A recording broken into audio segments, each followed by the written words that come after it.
రాఖీ పౌర్ణమి సందర్భంగా తెలంగాణ ముఖ్యమంత్రి రేవంత్ రెడ్డి నివాసంలో ఆత్మీయ వాతావరణం నెలకొంది. రాష్ట్ర మంత్రి కొండ సురేఖ, మరో మంత్రి సీతక్కతో కలిసి ముఖ్యమంత్రి రేవంత్ రెడ్డిని ఆయన నివాసంలో కలిశారు. ఈ సందర్భంగా ఇద్దరు మంత్రులు ముఖ్యమంత్రికి రాఖీ కట్టారు. కొండ సురేఖ ముఖ్యమంత్రికి ప్రత్యేకంగా చేయించిన బంగారు రాఖీని కట్టడం విశేషంగా నిలిచింది.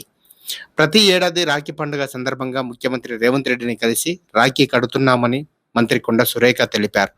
ఈ ఏడాది కూడా అదే సాంప్రదాయాన్ని కొనసాగిస్తూ సీఎం నివాసానికి వెళ్లి రాఖీ కట్టినట్లు ఆమె వెల్లడించారు. రాఖీ పండుగ సందర్భంగా ముఖ్యమంత్రితో పాటు ఆయన కుటుంబ సభ్యులను కూడా కలిసినట్లు చెప్పారు. ముఖ్యమంత్రి రేవంత్ రెడ్డి కోసం ప్రత్యేకంగా బంగారు రాఖీని చేయించినట్లు మంత్రి కొండ సురేఖ తెలిపారు. ఆ రాఖీని సీఎంకు కట్టి ఆయన ఆశీస్సులు తీసుకున్నట్లు చెప్పారు. అలాగే ముఖ్యమంత్రి అల్లుడు మనవడికి కూడా రాఖీలు కట్టినట్లు మంత్రి వెల్లడించారు. రాఖీ పండుగను పురస్కరించుకొని సీఎం నివాసానికి వెళ్లిన సందర్భంగా మంత్రి కొండ సురేఖ సీతక్కతో కలిసి రేవంత్ రెడ్డిని కలవడం రాజకీయ వర్గాల్లో ఆసక్తిని రేకెత్తించింది.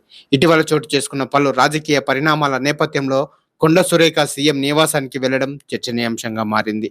ఇటీవల మంత్రి కొండ సురేఖ కుటుంబానికి సంబంధించిన అంశాలు, ముఖ్యంగా ఆమె కుమార్తె సుష్మిత చేసిన వ్యాఖ్యలు, పరకాల నియోజకవర్గానికి సంబంధించిన వివాదం రాజకీయంగా చర్చకు దారితీశాయి. ఈ పరిణామాల తర్వాత మంత్రి కొండ సురేఖ ముఖ్యమంత్రి రేవంత్ రెడ్డి నివాసానికి వెళ్లడం ఇదే తొలిసారి కావడంతో రాజకీయ వర్గాల్లో దీనిపై ఆసక్తి నెలకొంది. అయితే సీఎం నివాసంలో రేవంత్ రెడ్డిని కలిసిన అనంతరం మంత్రి కొండ సురేఖ ఎలాంటి రాజకీయ వ్యాఖ్యలు చేయకుండా అక్కడి నుంచి వెళ్లిపోయారు.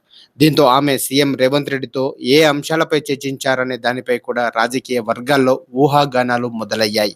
అయితే మంత్రి మాత్రం దీనిపై ఎలాంటి వివరాలు వెల్లడించలేదు.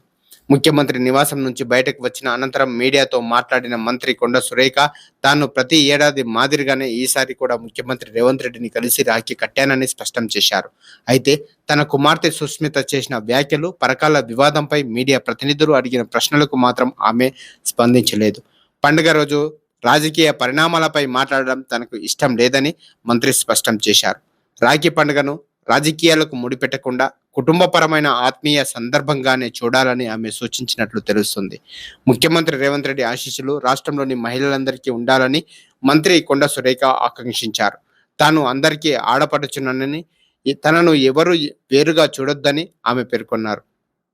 రాఖీ పండుగ సోదరీమణుల మధ్య అనుబంధానికి ప్రతీక అని, ఈ పవిత్రమైన రోజున రాజకీయ అంశాలకు ప్రాధాన్యత ఇవ్వకూడదనే ఉద్దేశంతోనే తాను వివాదాస్పద అంశాలపై స్పందించలేదని ఆమె వ్యాఖ్యల ద్వారా స్పష్టమైంది. కొండ సురేఖ, సీఎం రేవంత్ రెడ్డి మధ్య రాఖీ పండుగ సందర్భంగా జరిగిన ఈ భేటీ రాజకీయంగా కూడా ప్రాధాన్యత సంతరించుకుంది. ఇటీవల చోటు చేసుకున్న పరిణామాల నేపథ్యంలో ఇరువురి మధ్య సంబంధాలపై వివిధ రకాల చర్చలు సాగుతున్న సమయంలో ఈ భేటీ జరగడం ఆసక్తికరంగా మారింది. అయితే రాఖీ కట్టే కార్యక్రమం పూర్తిగా ఆత్మీయతకు సంబంధించిందేనని మంత్రి కొండ సురేఖ స్పష్టం చేయడంతో రాజకీయ చర్చలకు ఆమె తెరదించేందుకు ప్రయత్నించినట్లు కనిపిస్తుంది. తన కుమార్తె వ్యాఖ్యల, పరకాల అంశంపై ఎలాంటి వివరణ ఇవ్వకుండా పండుగ రోజు రాజకీయాలకు దూరంగా ఉంటానని చెప్పడం, ఆ ద్వారా ఆమె ఈ అంశాలపై ప్రస్తుతానికి స్పందించకూడదనే నిర్ణయానికి వచ్చినట్లు తెలుస్తుంది. మొత్తానికి రాఖీ పండుగ సందర్భంగా సీఎం రేవంత్ రెడ్డి నివాసంలో జరిగిన రాఖీ వేడుకలు రాజకీయ ప్రాధాన్యతను సంతరించుకున్నాయి. ముఖ్యమంత్రికి కూడా కొండ సురేఖ, సీతక్క రాఖీలు కట్టడం, సురేఖ ప్రత్యేకంగా బంగారు రాఖీని తీసుకురావడం అనంతరం ఆమె మీడియాతో చేసిన వ్యాఖ్యలు రాష్ట్ర రాజకీయ వర్గాల్లో చర్చనీయాంశంగా మారాయి. చూస్తూనే ఉండండి బలభిమన్యు ఛానల్.